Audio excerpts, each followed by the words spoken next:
Hi hello നമസ്കാരം, എല്ലാവർക്കും Dev's cooking വേൾഡിലേക്ക് സ്വാഗതം. എളുപ്പത്തിലും അതുപോലെ ടേസ്റ്റിയായും തയ്യാറാക്കാവുന്ന സ്വീറ്റ്സിൻ്റെ റെസിപ്പി അറിയാൻ എല്ലാവർക്കും ഇഷ്ടമാണല്ലേ. ഇന്ന് ഞാൻ നിങ്ങളെ പരിചയപ്പെടുത്താൻ പോകുന്നത് ഈസി ആൻഡ് ടേസ്റ്റിയായ ഒരു ക്യാരറ്റ് ലഡുവാണ്. അതെങ്ങനെ പ്രിപ്പയർ ചെയ്യുന്നതെന്ന് നമുക്ക് ഈ വീഡിയോയിൽ കാണാം. ശരി, നമുക്ക് വീഡിയോയിലോട്ട് പോകാം. ഇതിന് വേണ്ടുന്ന ഇൻഗ്രീഡിയൻസ് നോക്കിക്കോളൂ. 3 മീഡിയം സൈസ് ക്യാരറ്റ് ഞാൻ ഗ്രേറ്റ് ചെയ്ത് വെച്ചിട്ടുണ്ട്. ആവശ്യത്തിന് പഞ്ചസാര വേണം. ഡെസിഗേറ്റഡ് കോക്കനട്ട് വേണം.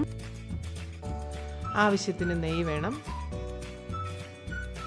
ഏലക്ക പൊടിച്ചത്,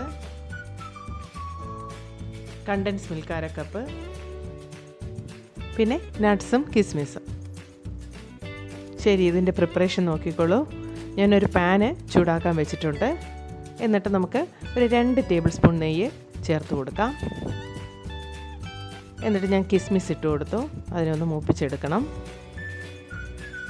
അത് വറുത്ത് കോരിയിട്ട് നമുക്കിനി ബാക്കി കാര്യങ്ങൾ ചെയ്യാം. ഞാൻ നട്ട്സ് മാറ്റി വയ്ക്കുന്നില്ല. നട്ട്സ് ഇതിലിട്ട് തന്നെ ഞാനൊന്ന് മൂപ്പിച്ചെടുക്കുന്നുണ്ട്. നട്ട്സ് ഞാൻ നുറുക്കിയാണ് ഇട്ടേക്കുന്നത്, എന്നാലേ അതിനൊരു ടേസ്റ്റ് ഉണ്ടാവുകയുള്ളൂ. അതൊരു ബ്രൗൺ കളറാകുമ്പോൾ നമുക്ക് ഗ്രേറ്റ് ചെയ്ത ക്യാരറ്റ് ചേർത്ത് നന്നായിട്ടൊന്ന് മിക്സ് ചെയ്യും. ക്യാരറ്റിൻ്റെ പച്ചമണമൊക്കെ ഒന്ന് മാറിക്കിട്ടണം. ഞാൻ വീണ്ടും 1 ടേബിൾ സ്പൂൺ നെയ്യ് കൂടെ ഒഴിച്ചു കൊടുത്തു. നെയ്യൊക്കെ ആവശ്യത്തിന് നിങ്ങൾക്ക് ചേർക്കാം. ഇനി നമുക്ക് കണ്ടൻസ് മിൽക്ക് ചേർത്ത് കൊടുക്കാം. ഒരു 2 ടേബിൾ സ്പൂൺ, 2 അതിൽ കൂടുതലോ ചേർക്കാം. നിങ്ങൾക്ക് കണ്ടൻസ് മിൽക്ക് ഇല്ലെങ്കിൽ പാലും പഞ്ചസാരയും കൂടെ ചേർക്കാം കേട്ടോ. എന്നിട്ട് നന്നായിട്ടൊന്ന് യോജിപ്പിച്ച് കൊടുക്കുക. ഒരു 5 മിനിറ്റ് നമുക്കിങ്ങനെ ഒന്ന് മിക്സ് ചെയ്യണം. ഇനി ഞാൻ ഡെസിഗേറ്റഡ് കോക്കനട്ട് പൗഡർ ചേർക്കുന്നുണ്ട്. ഇതില്ലെങ്കിൽ നിങ്ങൾക്ക് തേങ്ങ തിരുമ്മി മിക്സിയിലൊന്ന് പൊടിച്ച് ചേർക്കാം. ഡെസിഗേറ്റഡ് തന്നെ വേണമെന്നില്ല. എല്ലാം കൂടെ നന്നായിട്ടൊന്ന് മിക്സ് ചെയ്തെടുക്കണം. ഇനി നമുക്ക് കുറച്ച് പഞ്ചസാര ആഡ് ചെയ്യാം. ഞാൻ കണ്ടൻസ് മിൽക്ക് ചേർത്തുവെങ്കിലും പഞ്ചസാര കുറച്ച് കുറവാണ്. ഞാനതുകൊണ്ട് ആഡ് ചെയ്യുന്നുണ്ട്. നിങ്ങൾക്ക് ഇഷ്ടം പോലെ ചേർക്കാം കേട്ടോ.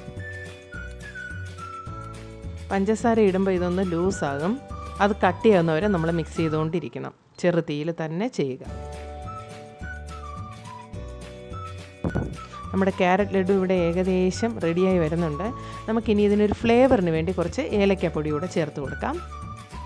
എന്നിട്ട് ഇത് നന്നായിട്ട് മിക്സ് ചെയ്തിട്ട് ഒന്ന് തണുക്കാൻ വയ്ക്കാം. തണുത്തതിന് ശേഷം വേണം നമുക്ക് ഇത് ലഡുവായിട്ട് ഉരുട്ടിയെടുക്കാൻ.